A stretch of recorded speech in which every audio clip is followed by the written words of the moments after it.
lipstick बका था colour के चुना जस गोर भइल गलिया निखर के होठो पर लिपस्टिक बका था कलर के चुना जस गोर भइल गलिया निखर के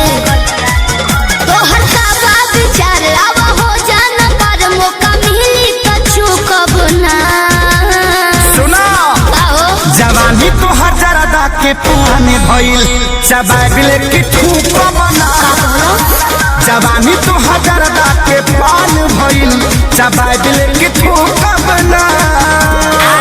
भोरिया तनी करे जाओ जोर जइबो म्यूजिक बाय आर्या शर्मा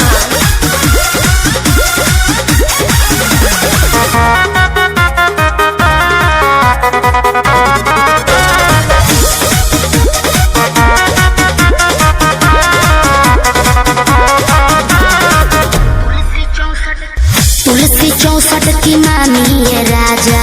भइल बा मोर अंगड़ाई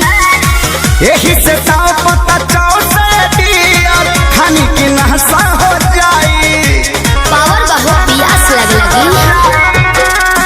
तुलसी 64 की मामी ये राजा भइल बा मोर अंगड़ाई यही से ताव पता चाव से दिया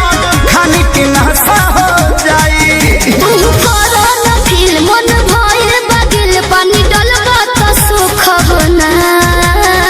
अच्छा जवानी तोहर जरदा के पुराने भइल चबाबिले की ठूक बना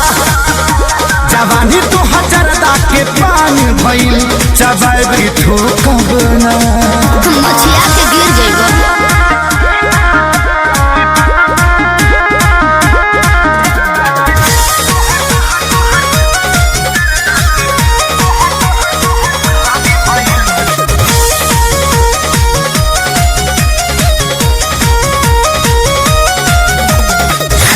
बनी कलकत्ता के भइल तोहरे ला कटल सोपारी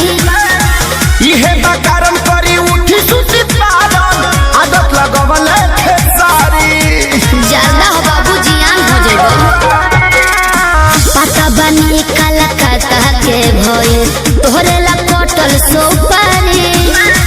इहे बकारम करी उठी सुती पारन आदत लगवल खेसारी रोजे खाई चाहे लेके लाइन दी है करू कबो ना जवानी तोहर जरदा के पुराने भइल चबाबिले की ठूक बना जवानी तोहर जरदा के पानी भइल चबाबिले